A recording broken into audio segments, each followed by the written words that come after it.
আসসালামু আলাইকুম। আমি রেবেকা সুলতানা চলে আসলাম আপনাদের মাঝে নতুন আরেকটি ভিডিও নিয়ে। আজকে তো রবিবার, সকালে নামাজ পড়ে ছাদে গেছিলাম। ছাদে একটু ঘোরাঘুরি করার পর পুঁই ডাঁটাগুলো অনেক বড় বড় হয়ে গেছে, সেগুলো নামিয়ে নিয়ে এসেছি।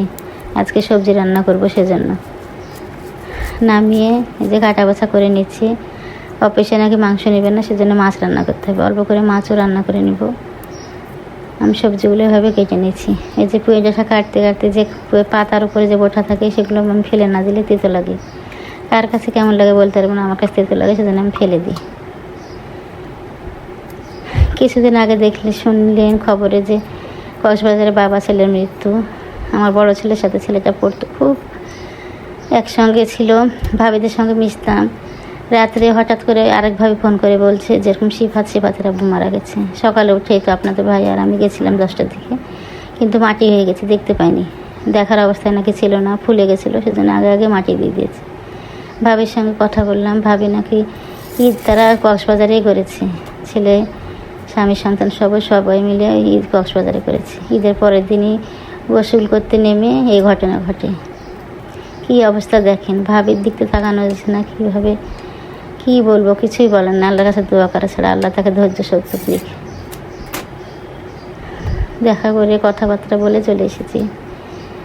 এই তো ডাঁটাগুলো কাটার পর রুটিগুলো বানিয়ে নিয়েছি। আটা তো সেনে রেখেছিলাম কাটার আগে, তরকারি কাটার আগে। এখন রুটিগুলো একে একে বানিয়ে নিচ্ছি।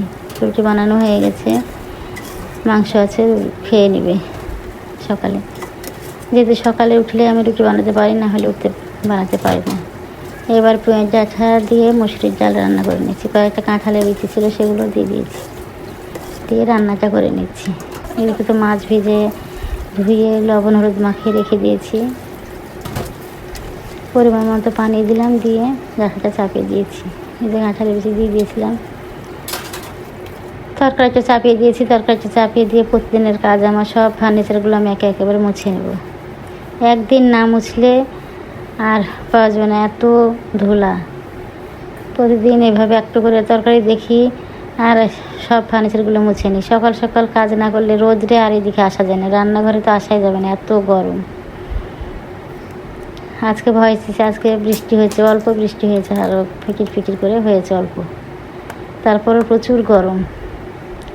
এই যে ফ্রিজগুলো আগে মোছা হয়ে যাচ্ছে, এখন মরিচটাও পড়ে গেছে, সেগুলো তুলে দিলাম।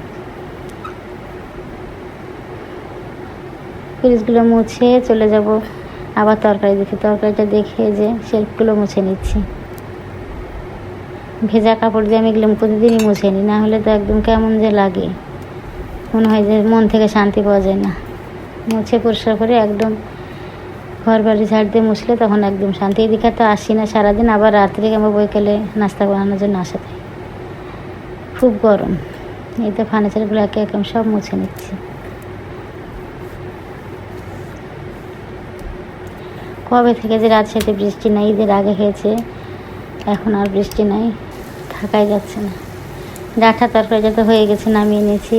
মাছগুলো ভেজে নিয়েছিলাম, তারপরে মশলার সঙ্গে বড় মাথাটা কষিয়ে নিয়েছি। কষানোর পর এবার পিসগুলো দিয়ে দিচ্ছি, মাছের পিসগুলো, একদম ভেঙে যাবে কষাতগুলো। এবার পরিমাণ মতো পানি দিয়ে তরকারিটা রান্না করে নেব। আজকে অফিসে যাই, তার কাজ করতে করতে সব ফার্নিচার মুছতে অফিসের বাটিগুলো ধুয়ে পরিষ্কার করে নিয়েছি। দেখেন ছাদ থেকে ডাঁটা আনার সময় 2টা মাত্র ভেঙে গেছে গাছে।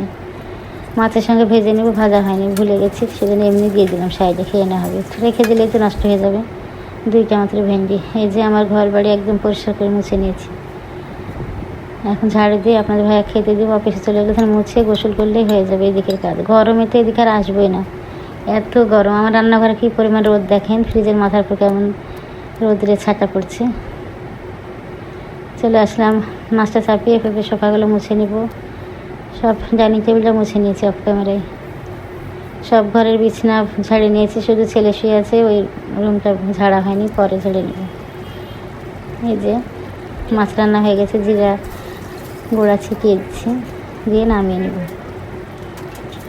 আসসালামু আলাইকুম।